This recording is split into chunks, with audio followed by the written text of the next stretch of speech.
good morning, and welcome to my channel. I am starting a new video. This time is about Ludlow Castle. The reason why I am coming to Ludlow Castle, first of all, sorry for my bad English pronunciation. I am taking lessons to improve it, therefore I may sound a little bit funny, more funny than usual.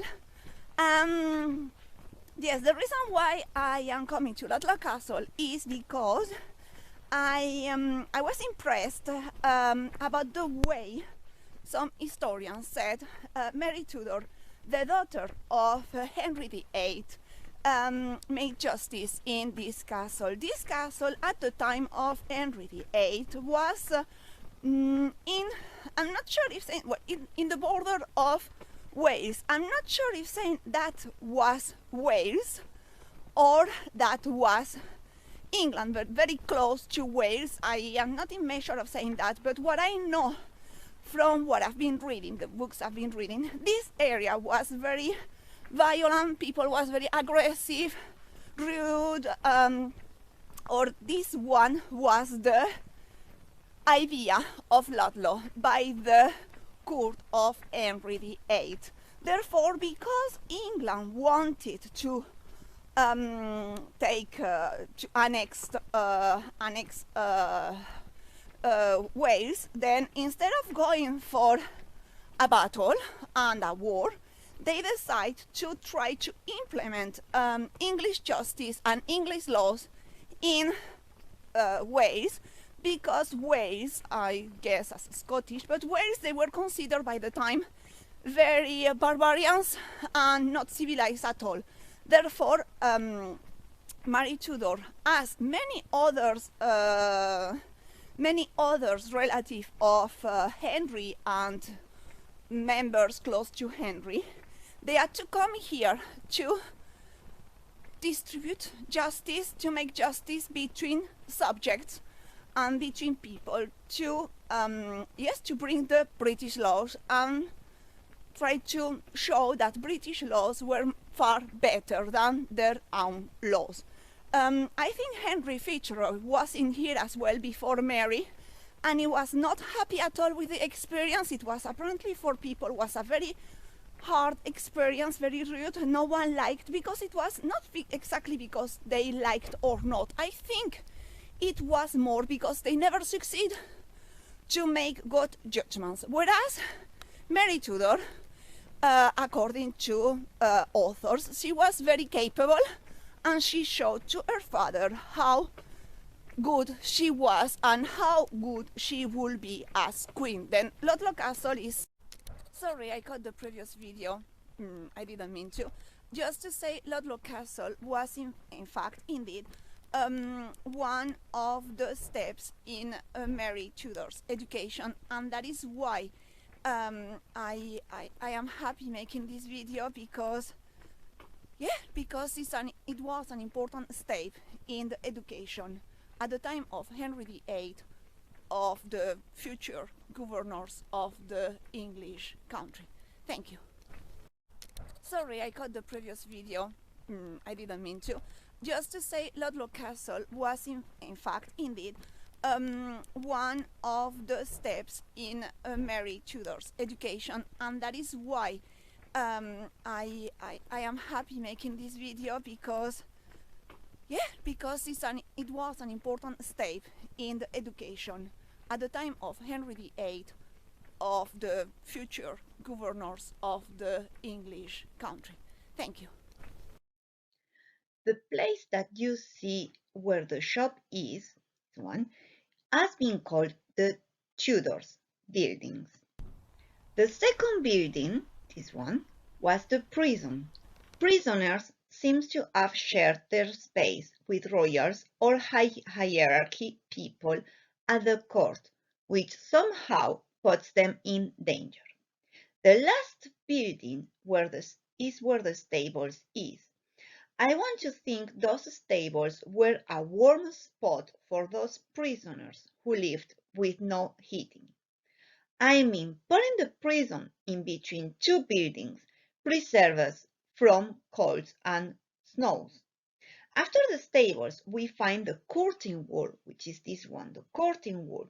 According to the book Ludlow Castle, A History and a Guide from David Lloyd, is behind those walls that Mary Tudor did sport. She had her own space called the Queen's Walk.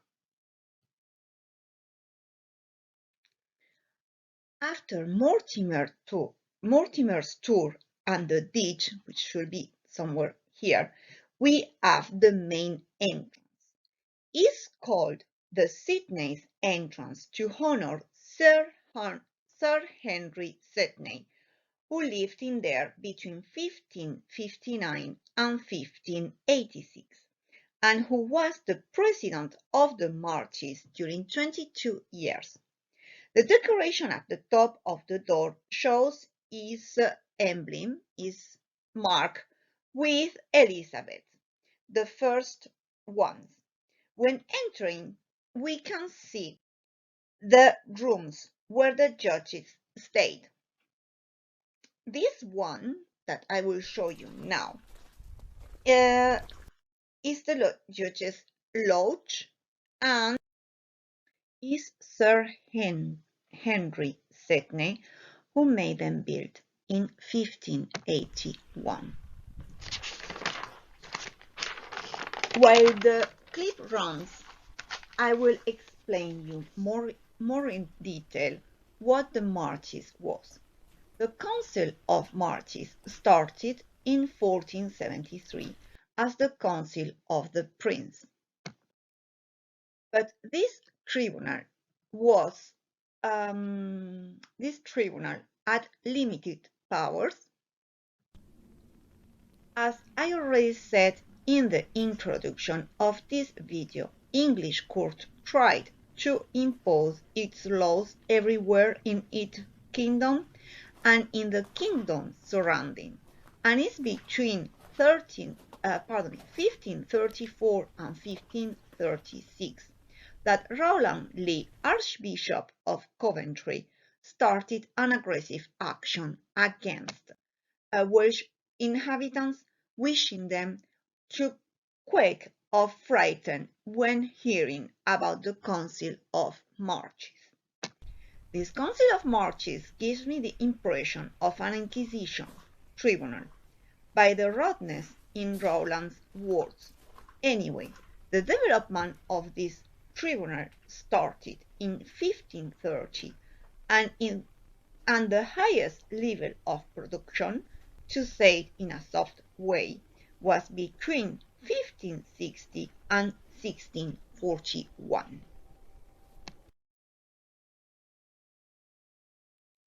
From the Judge's Lodge, we can see Mary Magdalene's Chapel, which is this one, built in 1100.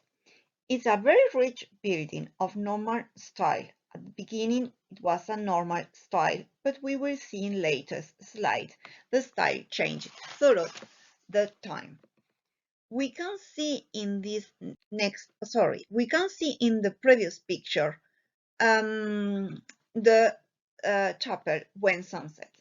In this one we can see one of the doors of the chapel. In this other one, we can see the titles of columns. We can see crosses in here. Oh, I'm showing you crosses in here, pears in there. And the bottom of the columns seems a twist chord. The chord can be better seen in this other picture. Here it is at the bottom. This other one shows the chimney of the Judge's Lodge. The builder made a little ornamental drawing by disposing the bricks differently. We can also guess the column as a twist shape in here. We can see diagonal lines crossing in here. We are back to Madeleine's Chapel this time to show the four different decorations of the door. Here are the 4 decorations of the door, 1, 2, 3, and 4. As you can see around this entrance, as well, the 4 designs. In here, we can also find men and women faces. Those people who we don't know their ID belong to the high bourgeoisie or nobility, and they normally paid to have a place in the church or to be represented forever.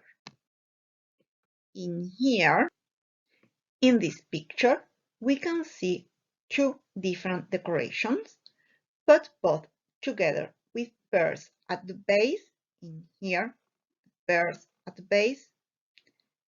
Pears was a typical decoration from normal architectural styles, and that catches my attention as Americanist.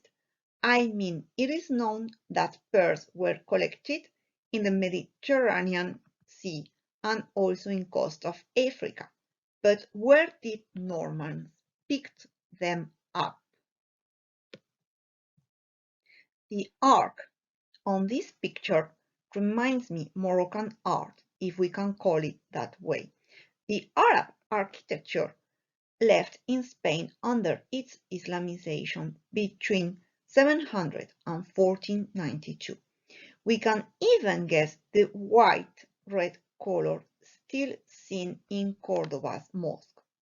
Nothing is said in the books both, but I guess the Spanish side of Tudors may have modified or refurbished this little chapel, and very probably this chapel served Catholic masses for a long time.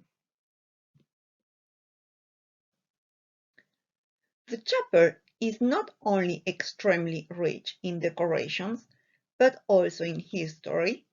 I consider this chapel a key point, not just in this castle, but also in Tudor's history, and I invite students, intellectuals, or other people to investigate about this chapel and bring forward more knowledge about it. When leaving the chapel, we can see the Tudor side of the castle.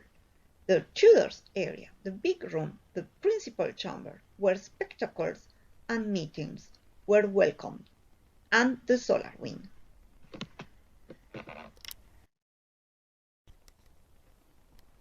We enter now in the principal area.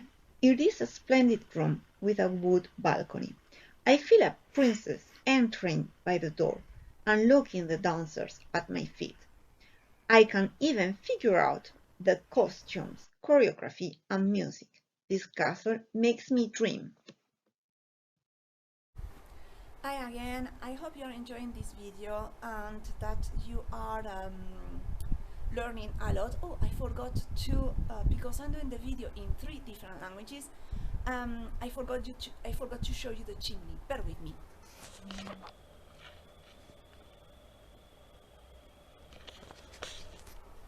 This chimney is wonderful, marvelous. It is said it used to warm the members of the court who used to stay with the king or the queen or the person who was in here while they were doing embroidery or maybe playing cards. This area of the castle is what we call the solar wing. Let me have a look because I've got it in, yes, the solar wing. The solar wing because is the place of the castle, the side of the castle with more sun hours. Therefore, people, they used to come in here to the embroidery, to play cards or other, while because it was the place with more sun.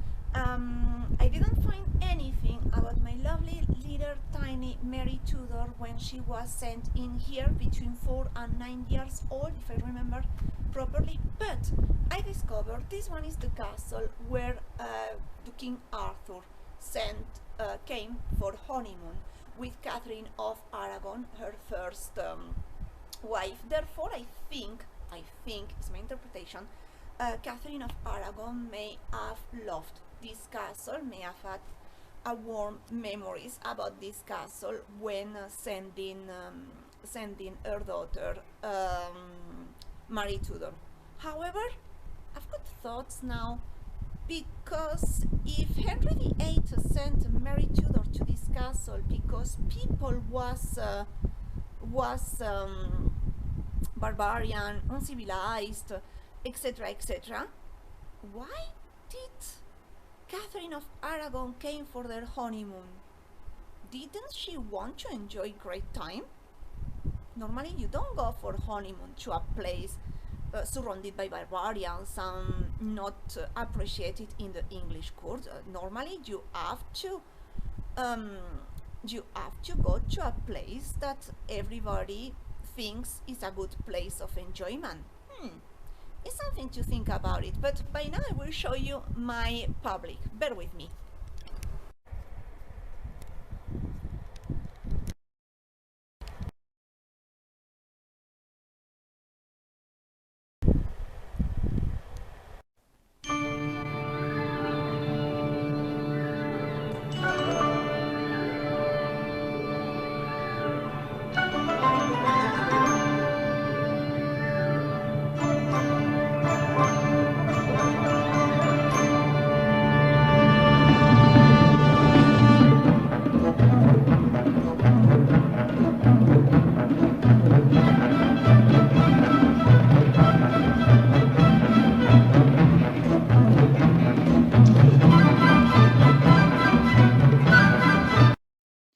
We are now at the ground floor in the Tudors area, and we walk towards the big room, which is also amazing.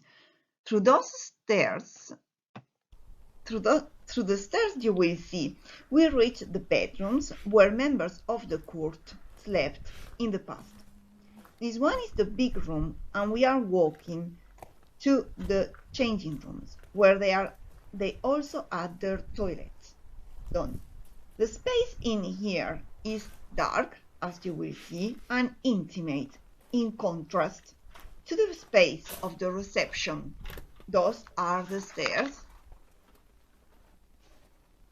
This last video shows the stairs through which we reach the sleeping or resting rooms in the Tudors. Now we are going towards the changing area. You can see the big space of the chimney to keep people warm. You notice now the light. The space is much dark. The walls, they look thicker. You can see also the big space of the windows. The darkness. I guess in here is where they had their bath, or they needed to go for a poo, we say. As you can see again, everything is done to protect the person from the cold. Sorry. It's divided in different places, I guess, for different people to use it at some point. And here, the bright court.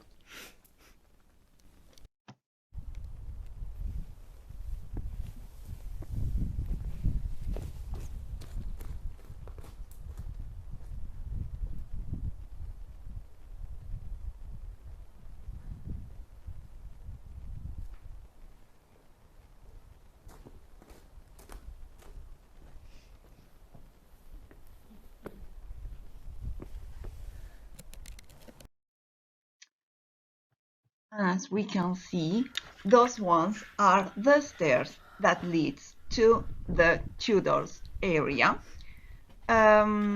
which we will see in the next video, and nothing else, by the way. We will see in the next video the Tudors area is divided in two parts. There is no tower, there is no guard, which means if there is no guard for the Tudors, they might not be safe as they are nowadays, kings and queens. In this video, we can see better the division between both areas. I think one side of the building was for the royals and the second side for the service. There is no tower, therefore, as I said before, it was no army, no guard to look after the queen's and king's safety. Also, the room's disposition seemed vanguardist or extremely innovative by the time, as make us believe one part of the building is for the king and queen and the other part of the building is for the dedicated service. If we visit houses built during the 17th and 18th centuries, we notice members of the service living at the top of the building or in the grounds, according to their hierarchical situation. In here, the hierarchical status does not seem to affect the person as much as they all live under similar conditions. And I remind you, the princess walk is near the prison. Therefore, if the princess goes to walk to sport nearby the prison, that may mean that the hierarchical status was not as important in the past as it is nowadays. Thank you. Fine, then my apologies. Yesterday I had no more battery, therefore I couldn't finish filming all what I wanted from Ludlow Castle. However, the topic of my optical research is there, which was about the Tudors. Well, Mary Tudor more specifically. I would like you, well, if you like content about cultural content or about history, please subscribe my channel because I intend to put more videos as I've been doing since I started my PhD, kind of. Yes, but as I said in a previous video, as I have to work at the same time, I cannot post in a regular basis. Therefore, if you want to have notifications to see or to watch another cultural content or another historical video, you are very welcome. I will be very pleased teaching you all what I'm learning in the UK or maybe abroad. Thank you very much, and I would like to finish this video with the foreword of Ludlow Castle, a history and a guide of David Lloyd.